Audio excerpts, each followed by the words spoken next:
Hi, my name is Stan. My name is Connie. My name is Judy. My name is Eileen, and I'm a caregiver to my mother. And I care for my mother, Octavia. And I'm a caregiver for my mother. And I'm a caregiver to my husband, Art. I'm a caregiver for my wife, Ann, who's 72 years old.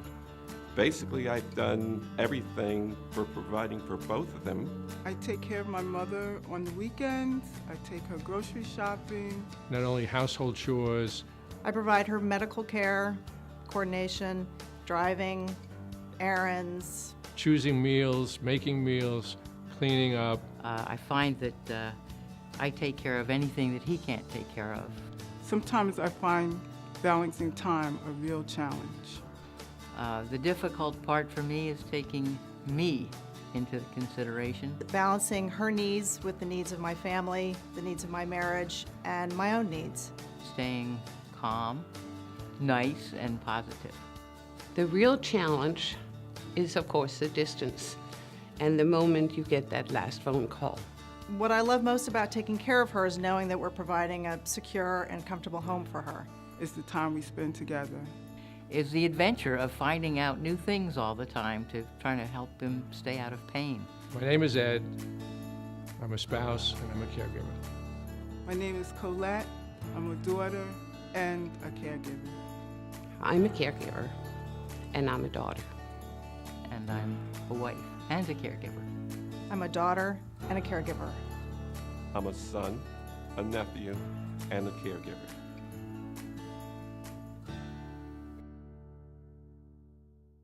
Hi, my name is Debra Day, and I help manage United Way Caregivers Coalition. While caring for a loved one has its special rewards, it's a very challenging job. It can be stressful, overwhelming, and sometimes lonely. Each caregiving situation is unique, but all caregivers share the need for information and support. And that's where the Caregivers Coalition comes in. We help caregivers receive the support they need to take care of their loved ones and to take care of themselves. Caregivers who lead healthy, productive lives will be better caregivers. The most important thing to remember is that as a caregiver, you're not alone.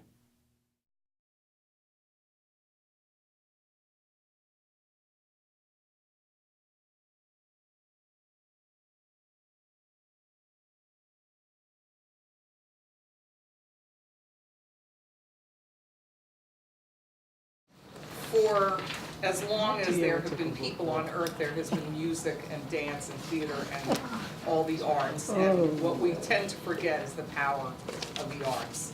And the presentation that Linda does, which is so magnificent, is really highlighting what music can do. And music is wonderful for all of us, but it certainly calls out in people with dementia a world that they have long forgotten but could be recalled. So I bring you Linda.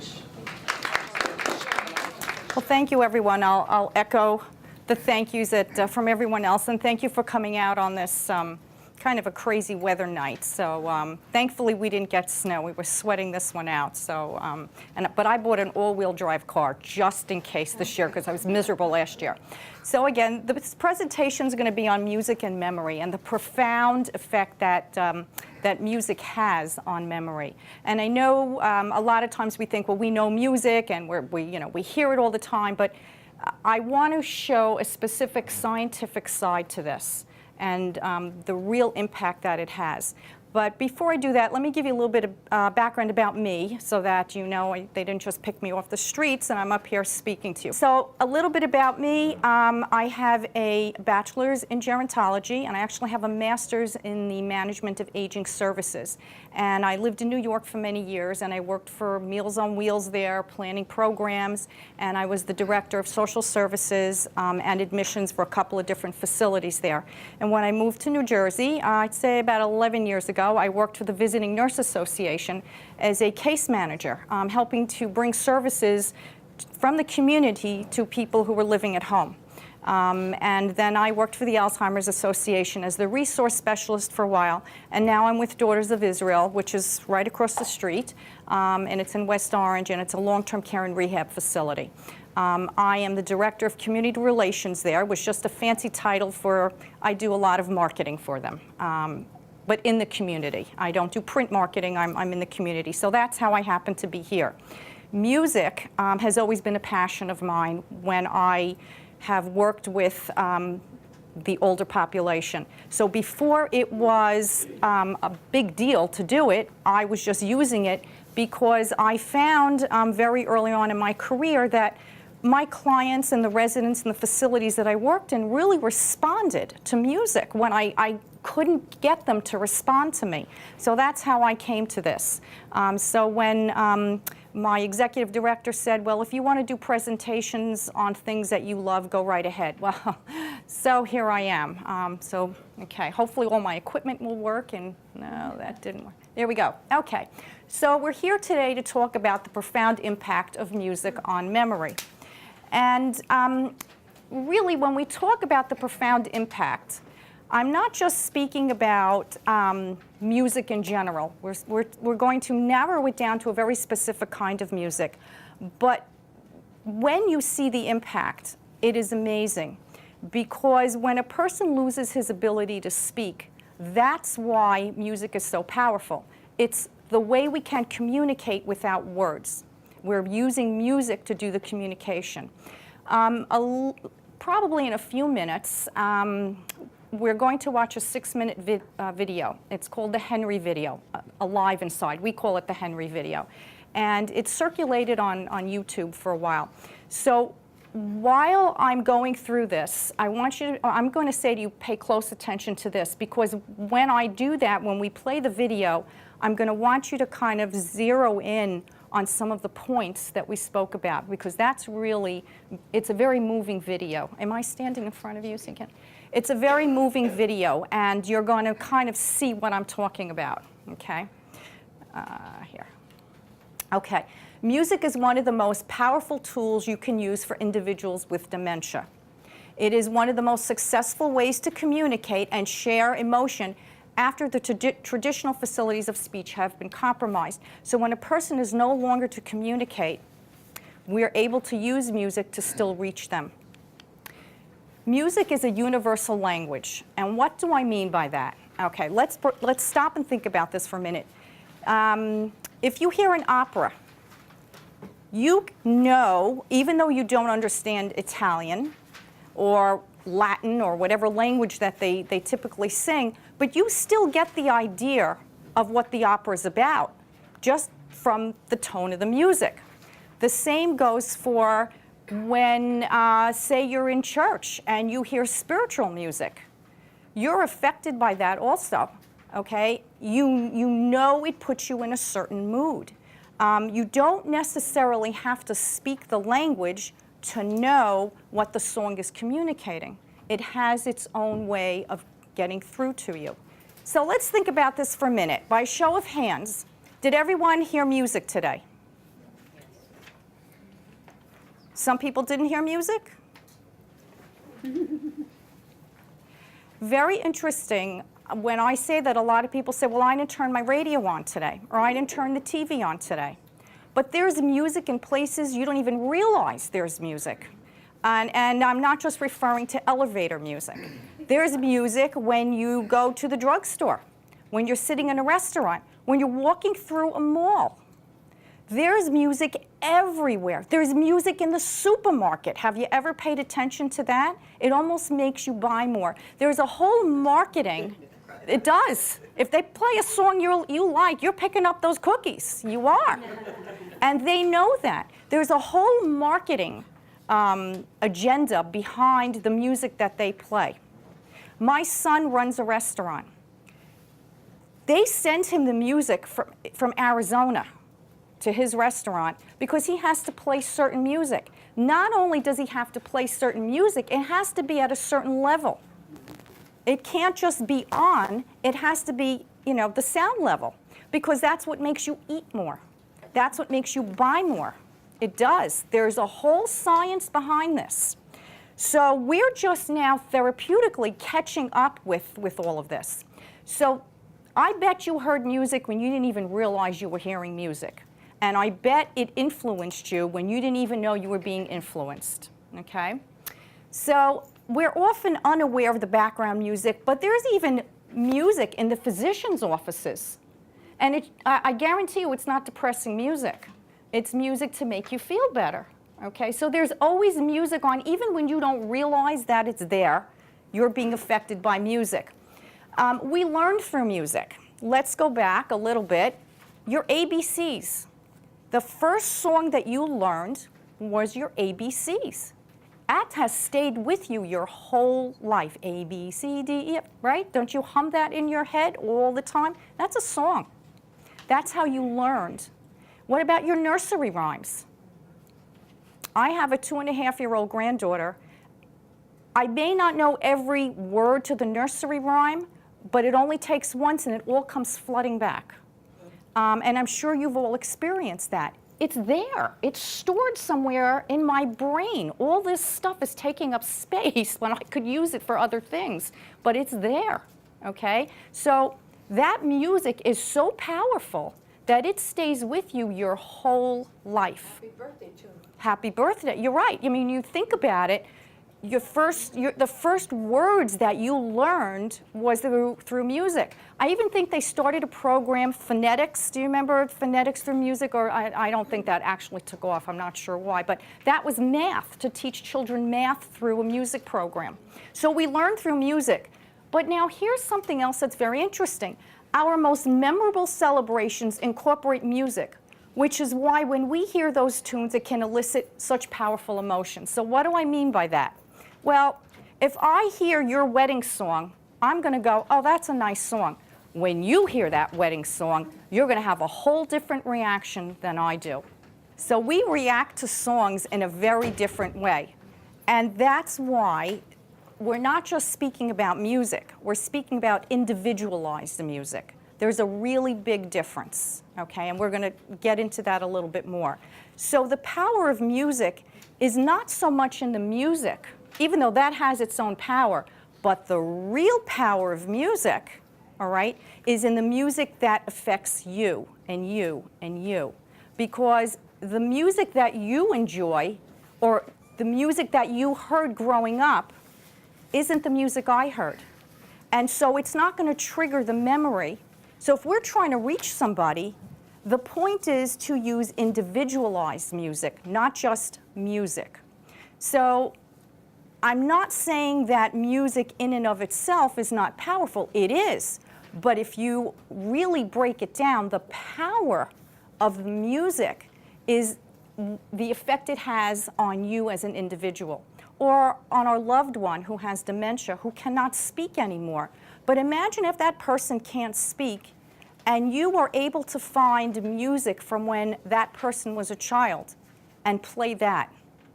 You could probably imagine there would be some sort of reaction, because that music is stored back somewhere in the memory, all right? So that's what we're talking about. Does that make sense, the difference? Okay. So research shows that music affects the mind and body in powerful ways. So that's what we're going to talk about. I'm not just here saying, well, you know, it's a wonderful thing, isn't it? There's actually science behind this. It can boost the immune system. Now, as I go through these, I want you to stop and think about each one of those, because we take a whole host, well, some of us do, but a lot of our loved ones take a whole host of medications, all right, for a lot of these things. But imagine if music can help. I'm not saying instead of, all right? Let's not, you know, we don't want to go that far. But certainly, if it can help in this way, that's a wonderful thing that you can add onto your list of improvements, remedies for your health. Boosts the immune system. Music eases muscle tension. Well, you know that just by exercising and yoga. Think about, you know, what yoga does for you. It's not just the stretching. When you first start yoga, what are you working on? Your mind. Because if you can relax your mind, then you can work your body.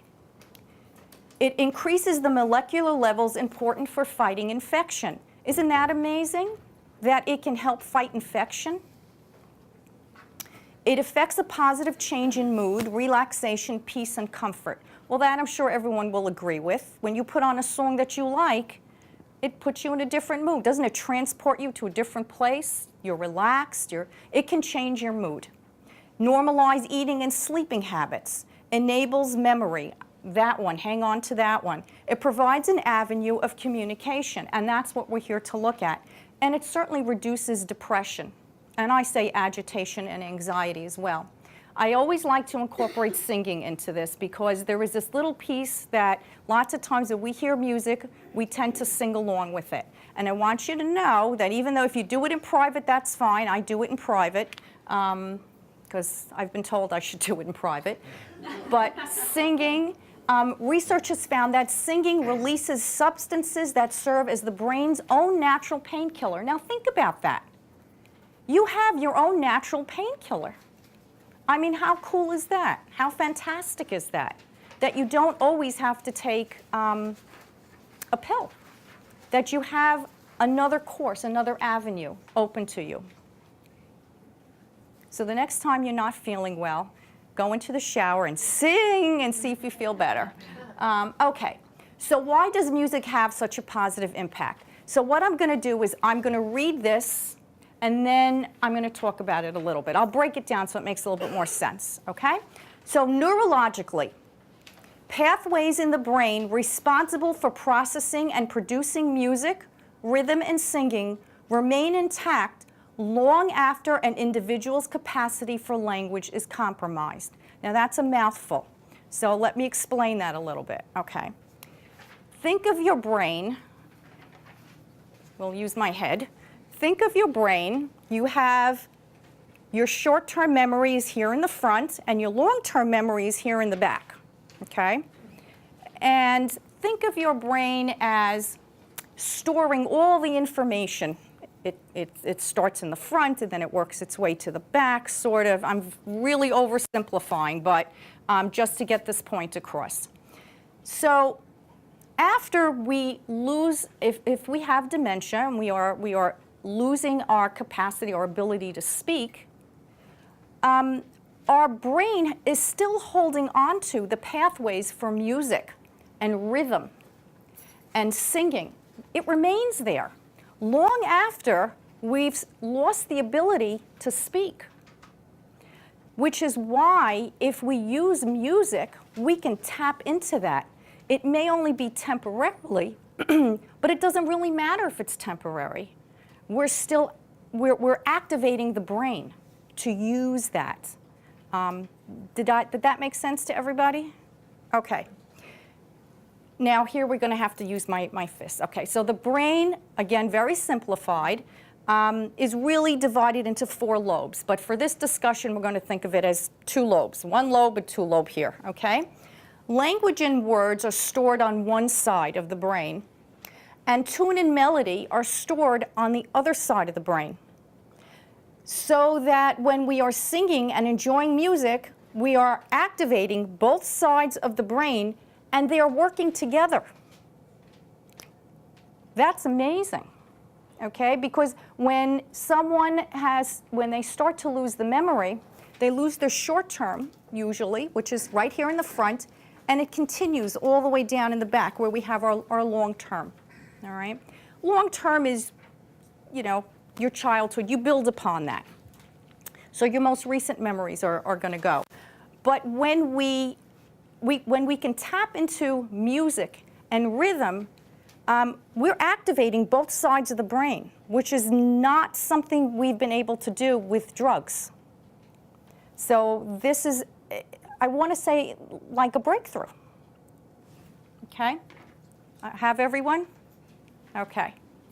Okay, music's power can tap deep memories that have not been lost to dementia. And again, I'll take this back to someone who has a childhood nursery, or how about this? How about someone had one of their favorite songs they played in a band when they were a teenager. And here we are many, many, many years later, and this person has lost his ability to communicate. Imagine, if you will, that you play that song. You're going to see a reaction on this person's face, maybe not be able to speak, but you will be activating that person's brain, okay? Which is why music has that ability and that power. I'm not saying if you played a regular song, you might see tapping of the feet, but if you really want to activate the brain and you find a tune that means something to that person, that's going to make the difference. It will make a profound difference. Hang on to that thought, because you're going to see that in the Henry video. Has anyone here seen the Alive Inside? Yeah. Okay. So you know what okay. Reawakening, enabling individuals to feel like themselves again, socialize, engage, and stay present. So it does have that power to kind of bring a person back to the present. I'm not going to say reality, because I'm not sure that happens, but it helps bring them to the present. It's amazing to actually see this happen, because you think to yourself, there's no way. But I've used it and I've seen it, and it's amazing. Recent memories may be compromised. Like I said, the short-term memory may not be there, but memories of the past may be well preserved and come flooding back. Oh, first time I did that right.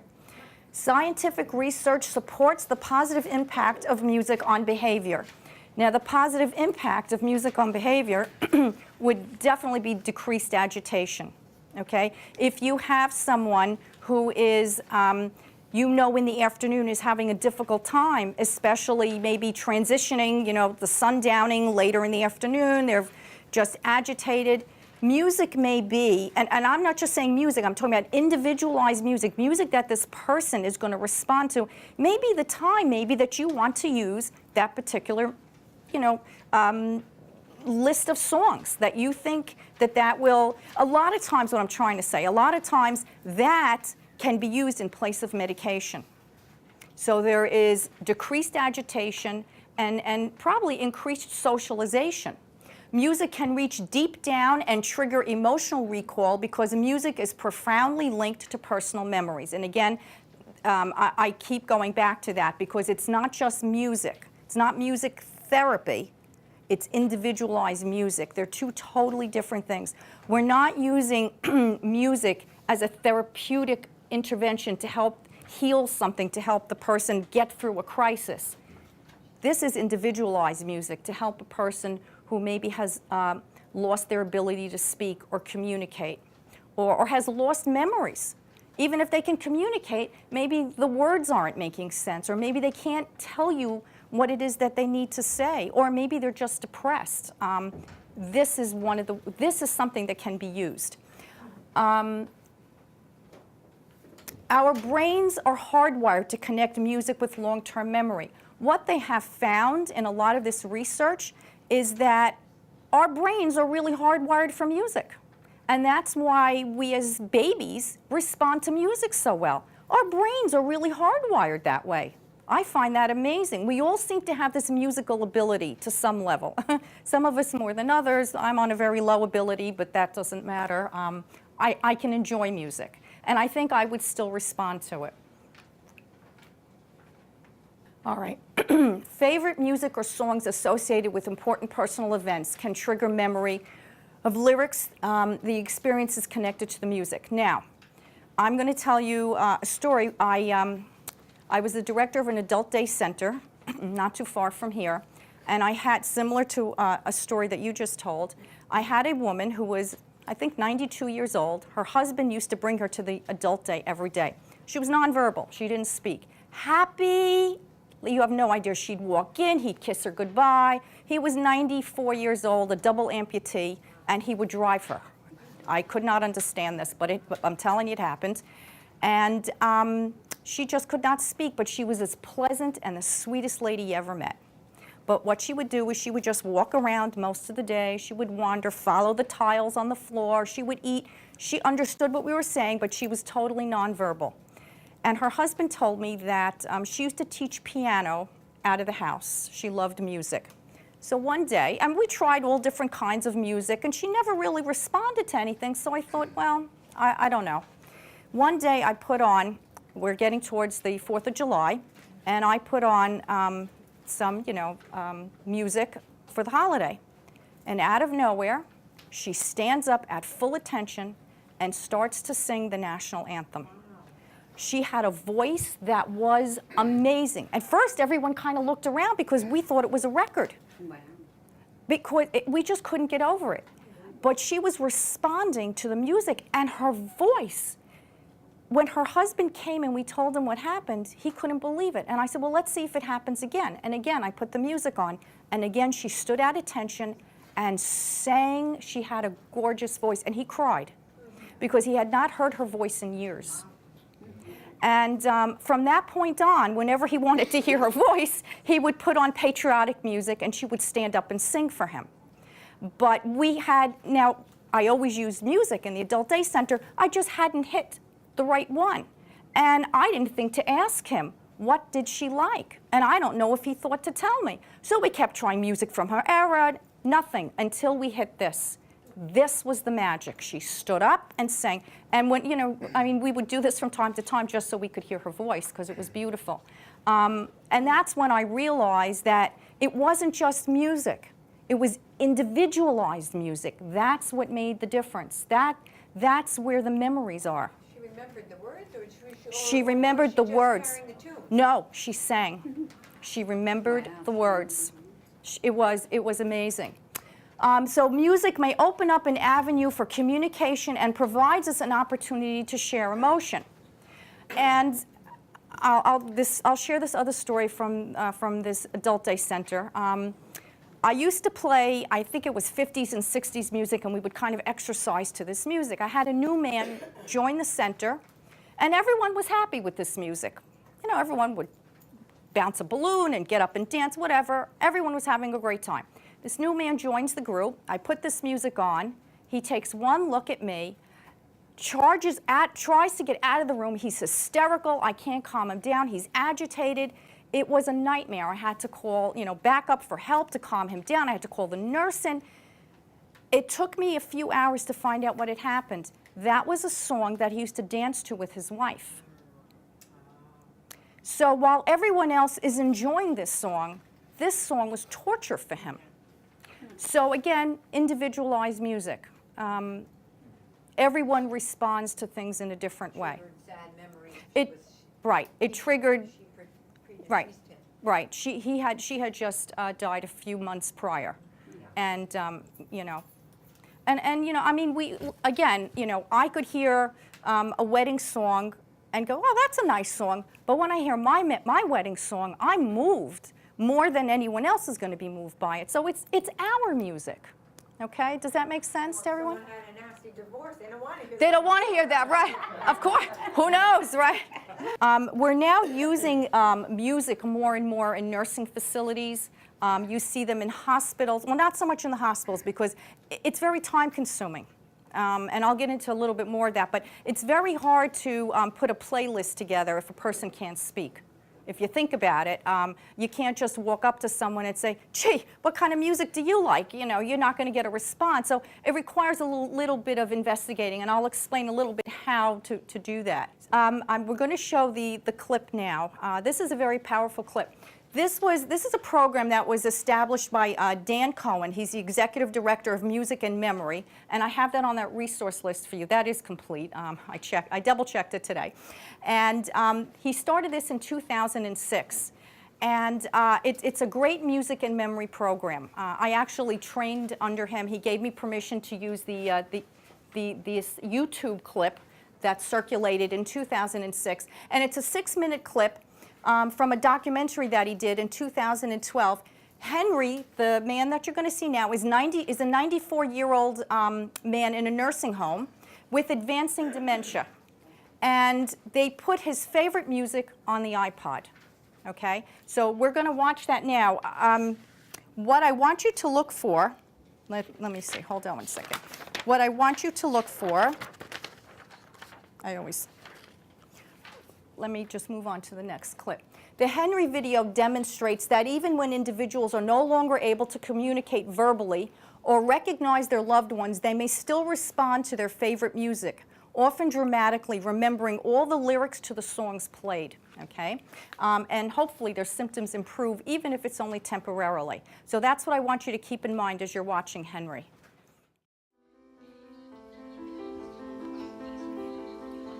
I have one resident that barely opened her eyes. She didn't respond. As much as I tried, I knew her for 2 years. No matter what I tried, massage wouldn't work, nothing worked. But when we got introduced to the iPods, and the family told me the things that she liked, it was amazing once we put the iPod on her. She started shaking her feet. She started moving her head. Her son was just amazed. Okay, can we stop? Because now I'm getting all I'm seeing her all over again.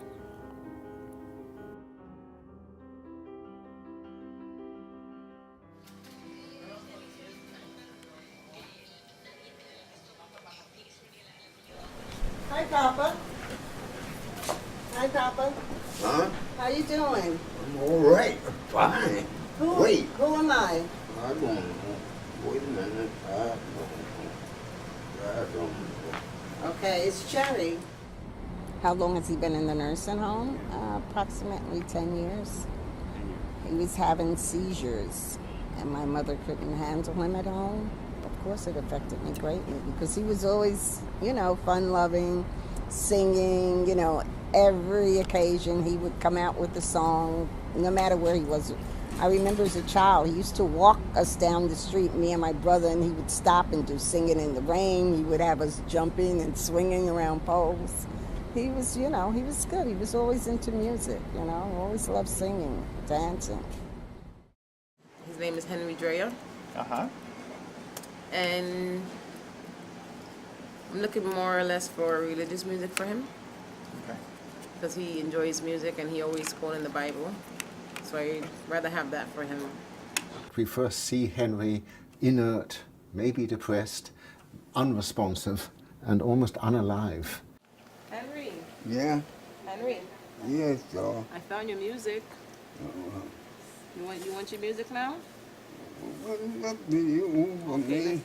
Let's try your music, okay? And then you tell me if it's too loud or not. Then he is given an iPod containing, we know, his favorite music.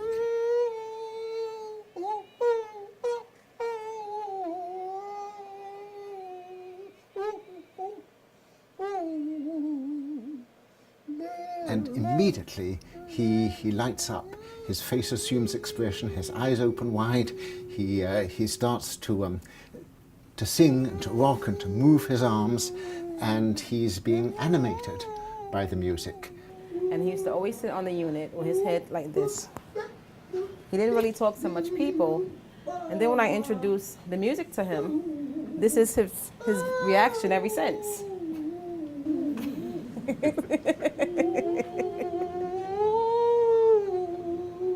The philosopher Kant once called music the quickening art, and Henry is being quickened, he's being brought to life. Yeah. I'm going to take the music for 1 second, okay? Just to ask you a few questions. Okay? I'm going to give it back to you. Uh-huh. Okay. The effect of this doesn't stop, because when the headphones are taken off, Henry, normally mute and virtually unable to answer the simplest yes or no questions, is quite voluble. Henry. Yeah? Do you like the iPod? Do you like the music you're hearing? Yes. Tell me about your music. Well, I don't have one, I mean. Do you like music? Yeah, I'm crazy about music. You play beautiful music, beautiful sound. Beautiful. Did you play music when you did you like music when you were young? Yes, I went to big dances and things. What was your favorite music when you were young? Well, I guess, Cab Calloway was my #1 band guy. I liked it. What's your favorite Cab Calloway song? Oh, I'll be home there for Christmas. Oh, you can count and plan on me with plenty of snow, mistletoe, present wrapped around your tree. Ow! So in some sense, Henry is restored to himself. He has remembered who he is, and he's reacquired his identity for a while through the power of music. What does music do to you? Give me the feeling of love, no mask. Figure right now the world needs to come into music, singing. You got beautiful music here. Beautiful, oh, lovely. And I feel the band of love, the dream. The Lord came to me, made me holy. I'm a holy man. So he gave me this sound. I'll just say, I meet you. Let me see. Rosalie, won't you love me? Rosalie, won't you be sweet and kind? With this beautiful new technology, you can have all the music which is significant for you in something as big as a matchbox or whatever. And I think this may be very, very important in helping to animate, organize, and bring a sense of identity back to people who are out of it. Otherwise, music will bring them back into it, into their own personhood, their own memories, their own autobiographies. I have to preface that by saying you might not always get that reaction. I'm sure they chose Henry because of his reaction. And I have had a few people that I haven't had a reaction at all. But those are far and few between. I almost always get something. And in the past, I always have. When I was a social worker in a long-term care facility a number of years ago, I had a woman who was a Holocaust survivor. This specific one stands out in my mind, but because her family was desperate to have her speak, just to hear her voice, anything, and it had been years. So the only thing I could think of, and I'm dating myself, but I took a tape recorder and I got some klezmer music and I brought the big, the big thing in and I put the music on, and a reaction I got, she cried. But she cried, it was not a pleasant cry because it brought back probably memories that I'm not so sure that she wanted to deal with, but nonetheless, it brought those to surface and she cried. And the family actually was grateful, because maybe that was a release for her because she died a few days later. So the family was grateful that at least there was something, because until then there was nothing. So that's one that always stands out in my mind. It was not one of the reactions I would have preferred, and as a new social worker I was very uncomfortable with that, but those are the reactions. I'm curious to know what some of you thought about this. Do you care to share any comments or anything about that? Was it powerful for you? The difference in his lucidity. Right. Is unbelievable. Because it stimulates the brain, and that's what that's the point. It's not permanent, at least not yet. At least not that they can tell. And it's not going to reverse anything. But if you can bring them to a moment that you can have a very short window of conversation, sometimes what wouldn't you give for that? To be able to do that. Or again, just to share the moment of the music. If it's just tapping of the foot and you're both tapping your feet to the same music, you're sharing that moment that you might not have had that opportunity for. So the value in music that we're speaking about therapeutically here is in the personalized piece of this, okay? That's where our story lives. Our history is in our personal music, all right? And I'm sure if you think about that, you could think of all the songs that have meant something to you that probably doesn't mean squat to anybody else, but that's your history. So that's where the power of this music is. So selecting the right music, if you're going to help somebody, is essential, right? Because it's not going to make any difference if it's your music. So music can elicit different responses, and that's why we want to be careful about what we're bringing up. And that's why I tell that story about the Holocaust survivor. That wasn't the reaction I was looking for. And maybe had I taken the time to speak with the family a little bit more, but I just didn't have those tools that I have now, okay? Now I would probably do it very differently, and hopefully I would get a different response. But anyway, so that was a negative response, even though it was a release maybe. We're not really sure. Timing counts. Okay, what do I mean by that? I mean, you don't want to play personalized music for your loved one all all day long because it's going to lose its power. That's not when it's going to be the most effective. Maybe, as I mentioned earlier, you want to use it when that person has times of agitation. You know, maybe in the morning, bathing is difficult. Well, maybe their music will help them with that experience. Okay, how do you personalize music? Again, the problem is if a person is nonverbal, how are you going to ask them? You can ask the friends and family to fill in the blanks. What about if they played an instrument? Sometimes, you know, if you know that they played the cello or the violin, maybe they enjoyed that kind of music. So sometimes that's a clue. Did they like to dance? Maybe if you know that the person liked to dance, well then maybe they had rhythm. Maybe you can ask what kind of dances did they do? Did they like Broadway shows or musicals? Did they like bands, orchestras, movies? You can make lists and kind of group them accordingly. This is talking about the iPod. But now, if you're like me and I'm technology, you know, I kind of stay away from that. I have my kids help me. But you could just use, you know, a CD player if you would like. That's okay also. Or a lot of times you can't just put earphones in for a person that, you know, they don't want to leave those things in. You could try a headset. And again, if that's not going to work, you could just you could put together a CD.